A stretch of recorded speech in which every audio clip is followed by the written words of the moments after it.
नमस्कार दोस्तों, आज के इस वीडियो में चर्चा होगी 6 जुलाई 2026 के करंट अफेयर्स की।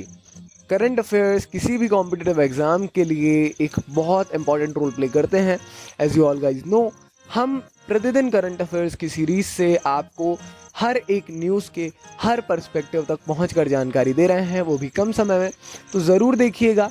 एज अ बिगनर आपको करंट अफेयर्स को अभी से ही नोट करना चाहिए और प्रॉपर रिवीजन करना चाहिए, तभी करंट अफेयर्स सार्थकता अपनी प्रदान कर पाएंगे, अन्यथा ये केवल कल्पना हो जाएगी, है ना। तो ऐसा नहीं, आप जानिए भी, समझिए भी, नोट करिए और रिवाइज करिए, जो बहुत बड़ी गलती करते हैं लोग आमतौर पर, है ना। तो चलिए शुरू करते हैं आज के इस वीडियो को, आज की पहली जानकारी के साथ। पहली जानकारी, अमेरिका ने इजराइल और लेबनान के साथ एक त्रिपक्षीय ढांचागत समझौते में मध्यस्थता कर ली है। आपको मालूम होगा, इजराइल और लेबनान के बीच कई महीनों से जारी हिंसा के बाद संयुक्त राज्य अमेरिका ने इजराइल और लेबनान के साथ एक त्रिपक्षीय ढांचागत समझौते में मध्यस्थता की है और इसे दीर्घकालिक शांति और स्थिरता की दिशा में पहला कदम बताया है। इस समझौते पर 26 जून 2026 को वॉशिंगटन में हस्ताक्षर किए गए थे, है ना। और लेबनानी राज्य के अधिकार को बहाल करने, सीमावर्ती क्षेत्रों में सैन्य तनाव को कम करने और स्थायी सुरक्षा के लिए परिस्थितियां बनाने हेतु चरणबद्ध कार्य योजना की रूपरेखा दी गई है। त्रिपक्षीय ढांचा अमेरिका की मध्यस्थता से हुआ है। ये एक नोट करने वाली बात जो है कि ये अमेरिका की मध्यस्थता से हुआ है, यहाँ पे बार बार बोला जा रहा है। एक राजनीतिक और सुरक्षा समझौता है जिस पर संयुक्त राज्य अमेरिका, इजराइल और लेबनान के प्रतिनिधियों ने हस्ताक्षर किए हैं। अमेरिका मध्यस्थता के लिए यह एक अंतिम शांति संधि के होने के बजाय एक संरचित रोड मैप स्थापित करता है जिसका उद्देश्य शत्रुता को कम करना, लेबनानी संप्रभुता को बहाल करना और इजराइल लेबनान की सीमा पर लंबे समय से चली आ रही सुरक्षा चिंताओं का समाधान करना है। अच्छी बात है, कहीं ना कहीं जो अमेरिका और अमेरिकी राष्ट्रपति अपने आप को बार बार शांति के लिए, शांति के वाहक बताते हैं, तो कहीं ना कहीं एक उदाहरण ये भी वो प्रस्तुत कर ही रहे हैं, है ना। तो ये सारी जानकारियां आवश्यक है कहीं ना कहीं, है ना। खैर, उन्होंने नोबेल पीस प्राइज के लिए वो नॉमिनेट भी हुए थे, मगर आप सभी को पता है वो उन्हें नहीं मिला, है ना। चलिए आगे बढ़ते हैं, देखते हैं अगली जानकारी। विक्रम-1 भारत के पहले निजी कक्षीय रॉकेट और मिशन आगमन, इसके बारे में हमको जानना चाहिए। स्काई रूट एरोस्पेस विक्रम-1 का प्रक्षेपण करने जा रही है। स्काई रूट एरोस्पेस, जैसा कुछ समय पहले, मतलब अभी तो नहीं, फिर भी काफी समय हो गया, भारत ने अब प्राइवेट कंपनीज को भी इसमें एरोस्पेस में आमंत्रित किया था। तो ऐसे ही स्काई रूट एरोस्पेस उस समय से प्रचार में है, उनका प्रचार जोरों शोरों से चला और करंट अफेयर्स में भी बनी थी। देश का पहला निजी तौर पर विकसित कक्षीय प्रक्षेपण यान है विक्रम-1 और अब ये मिशन, प्रथम मिशन का नाम आगमन रखा गया है, ठीक है। तो इसे 12 जुलाई से 4 अगस्त 2026 के बीच सतीश धवन अंतरिक्ष केंद्र श्रीहरिकोटा से लॉन्च किया जाना निर्धारित है। एक बहुत बड़ा मिशन है। विक्रम-1 भारत का पहला निजी तौर पर निर्मित कक्षीय प्रक्षेपण यान है। इसे हैदराबाद स्थित स्काई रूट एरोस्पेस द्वारा विकसित किया गया था। ये रॉकेट विशेष रूप से विश्व भर के वाणिज्यिक ग्राहकों के लिए छोटे उपग्रहों को कक्षा में प्रक्षेपित करने के लिए डिजाइन किया गया है। इसका नाम डॉक्टर विक्रम साराभाई के नाम पर विक्रम-1 रखा गया है ना।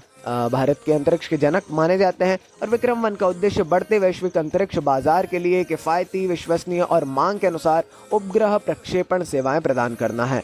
बहुत शानदार है। स्काई रूट, मैं जैसा बता रहा हूँ, स्काई रूट एरोस्पेस तब से ही इसमें लगा हुआ था और अब जाके डेफिनेटली हमको सफलता मिलेगी। 12 जुलाई से 4 अगस्त के बीच में प्रक्षेपण होगा। चलिए, अच्छा है, देखते हैं हम अगली जानकारी को। जीएसटी ने अपने 9 वर्ष पूर्ण कर लिए हैं।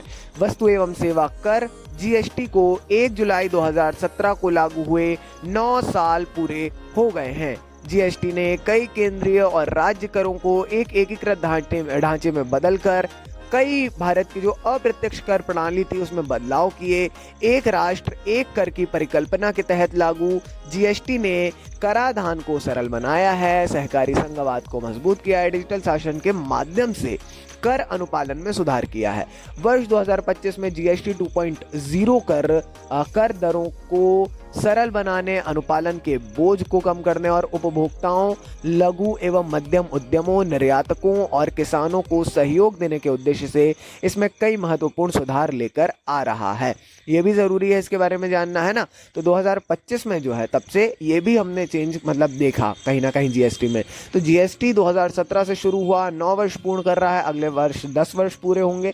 कहीं ना कहीं कई सारे चेंजेस के साथ में आया।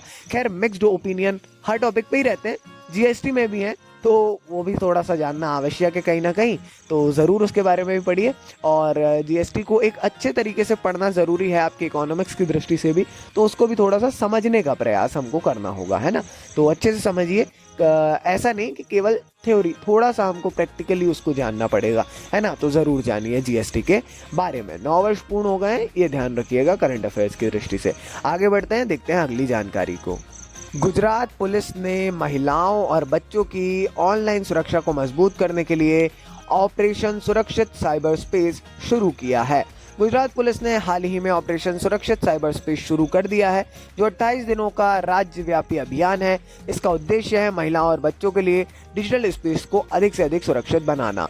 ये पहल 1 जुलाई 2026 से शुरू हुई और 28 जुलाई 2026 तक जारी है ना। तो इस पहल में प्रौद्योगिकी आधारित पुलिसिंग, साइबर जागरूकता कार्यक्रम, पीड़ित सहायता और समन्वित प्रवर्तन शामिल है। ये क्या है, साइबर स्पेस को कैसे सुरक्षित बनाया जा सकता है सभी के लिए, विशेष तौर पर महिलाओं और बच्चों के लिए। एक राज्यव्यापी साइबर सुरक्षा पहल है ना। हर राज्य ही कर रहा है ना। मध्य प्रदेश में सेफ क्लिक नाम से चल रहा है, महाराष्ट्र में भी चल रहा है, तो अलग अलग प्रकार से। ऐसे गुजरात पुलिस द्वारा महिलाओं और बच्चों से जो प्रभावित करने वाले उनको साइबर अपराध है, उनको रोकने के लिए शुरू किया गया है ना। साइबर खतरों की पहचान करने और पीड़ितों की सहायता करने के लिए के साथ साथ कानून प्रवर्तन की प्रतिक्रियाओं में सुधार करना भी इसका उद्देश्य है। इसके लिए खुफिया जानकारी पर आधारित पुलिसिंग, डिजिटल जागरूकता, सामुदायिक सहभागिता और तकनीकी उपकरणों को एकीकृत करना, ये इस अभियान में है।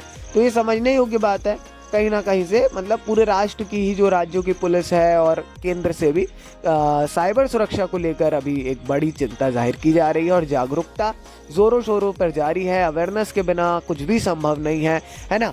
अलग अलग, फिर भी काफ़ी अवेयरनेस आई है डेफिनेटली। अलग अलग प्रयास किए जाते हैं दोनों पक्षों से ही, है ना। यानी जो कर रहा है साइबर अपराध उसके द्वारा भी, जिसको रोकना है पुलिस उसके द्वारा भी।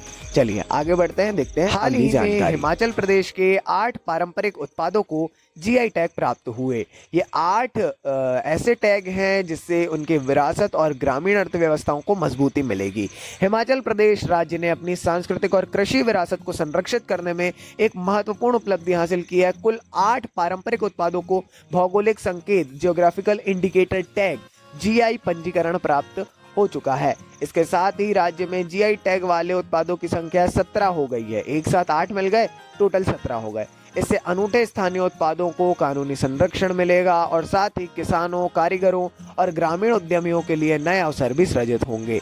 स्पीति सी बकथॉर्न यानी छरमा इसको कहते हैं, सलूनी सफ़ेद मक्का, चंबा धातु कला, सिरमौरी लोहिया जो उनकी पारंपरिक ऊनी परिधान है, किन्नौरी टोपी, मंडी की सेपुवाड़ी, किन्नौरी सेब, किन्नौरी आभूषण, इनको टोटल जीआई टैग मिल चुका है और ये उस एरिया के इंडिकेटर बन गए हैं, भौगोलिक संकेत बन गए हैं। बड़ी बात है, अपने आप में समझना भी जरूरी है कहीं ना कहीं, है ना। इसी के साथ ये आज के इस वीडियो की थी अंतिम जानकारी। जी हाँ, ये आज के इस वीडियो की अंतिम जानकारी थी।